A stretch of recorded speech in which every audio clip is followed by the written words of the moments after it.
Pra qëllimi ishte për dorëzuar një dokument për kontestuar vendimin e sekretarit përgjithshëm për përjashtimin e grupit e 2 këshilltarëve dhe kryetarit të grupit të këshilltarëve. Unë i di edhe reagimet brenda, domethënë. Nuk kanë refuzuar t'ju takojnë.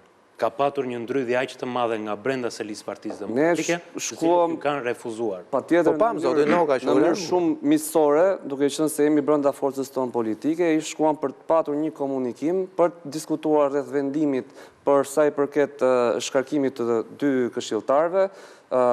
Mendojmë se janë vendime që nuk kanë asnjë lloj baze statutore, pra janë në 24, 40 dhe në 48 të statutit Partisë Demokratike, dhe nëse futemi të lexojmë do kuptojmë që vetë sekretari i përgjithshëm nuk e ka këtë kompetencë për të bërë përjashtime, që është një shkelje totale. E dyta, diçka që stonon në mënyrë shumë agresive, është pjesa që nuk kemi asnjë provë që të vërtetoj akuzat në të përjashtuar. Këtu po krijohet një precedent shumë i rrezikshëm, se nesër ngrihet dhe bëhet Ergysi, më që po drejtohem, bëhet kryetar partie, prish raportin me Artionin dhe ngrihet dhe mheq nga partia, vetëm sepse unë mund t'i kem thënë, mund të kem bërë një veprim, një gest ose diçka që nuk i ka pëlqyer. Kështu që kjo ndodh sot me Dritanin dhe me Arlindin, ndodh në degën e Elbasanit, po nesër mund ndodhi me këdo nga ne.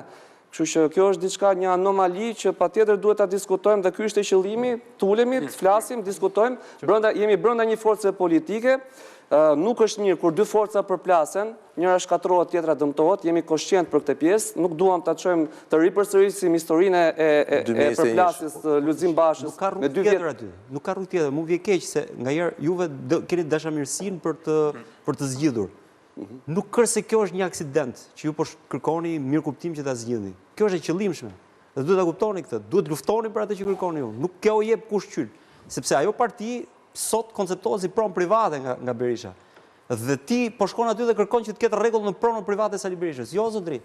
Ose duhet i bësh ditur Sali Berishës dhe njerëzve që kjo nuk është prona e tij. Kjo është prona e përbashkët dhe ne duhet luftojmë për të fituar përfaqësim dhe për të fituar që kjo gjë të jetë e jona.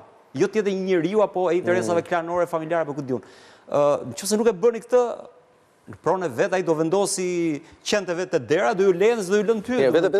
Kjo është ndodh në çdo pronë kjo. Duhet shkojmë publicitet, vetëm se ka një gjë, edhe prona duhet ta kesh me ligj apo jo? Patjetër. Po, tash këtu është Provenzano gjithsesi. Dakor. Duhet ta kesh me ligj. Shiko, Artioni përmendi fjalën statut. Un kam përshtypjen, dhe këtë ta diskutojmë pjesën e dytë, që kam përshtypjen që Berisha nuk i friksohet, nuk i ndruhet, pa heq fjalën frikë, nuk i ndruhet se do ta pengojnë në rizgjedhjen e tij. I ndruhet njerëzve që kuptojnë statutin, dhe ai statuti ka dhe atë nenin tjetër, nenin 43. Flasim një herë pas publicitetit.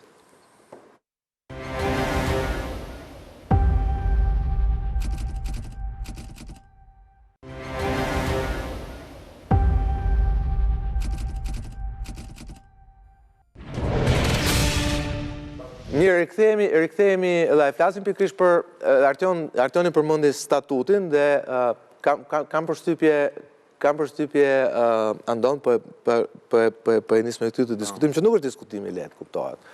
Ai statut ka edhe nenin e famshëm Basha që ka cilësuar zoti Berisha. Dhe sigurisht që në rast se zoti Berisha futet në garë, nga pikpamja ligjore do jetë në fallë.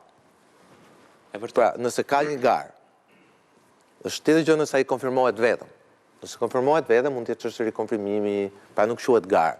Se s'ka garë me një person apo jo. Quhet thjesht vot besim. Referendum. Quhet referendum, patjetër. Referendum Rama, referendum dhe ky.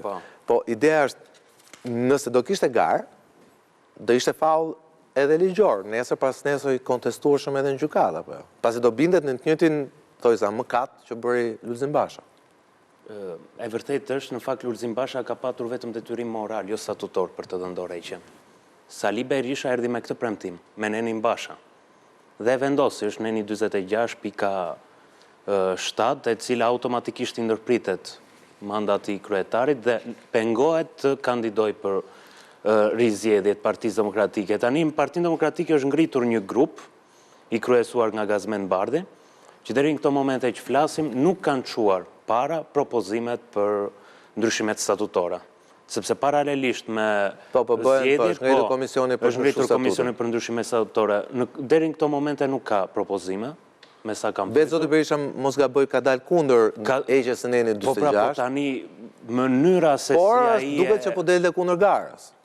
Po mënyra se si ai po e interpreton Neni Basha, domethënë është komplet në asimetri nga ajo që Ja, i bën interpretim politik, do zgjedhjet janë vjedhur Po dhe pra, interpretim politik Neni Basha, por ka tjetër gjë interpretimi ligjor. Përjashtimi, sepse kujtojmë zoti Berisha, po prandaj dua ta quaj këtë, ky mund të jetë me siguri fundi i rithemelimit.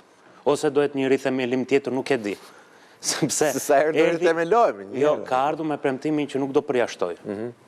Dhe për këtë mori mbështetjen e shumë demokratëve. Tani e ka nisur në mënyrë, jo, e ka nisur në mënyrën më agresive të mundshme për një parti politike. Te shakasm, fakti që përjashtohen anëtarët e drejtues lokal. Kjo është mënyra më agresive. Nganjëherë duket shumë të marrë seriozisht se të thuash që ti je vetë përjashtuar dhe ti e vepron këtë proceduralisht, nuk është se po e thua thjesht si metaforë. Na kupton, ti praktikisht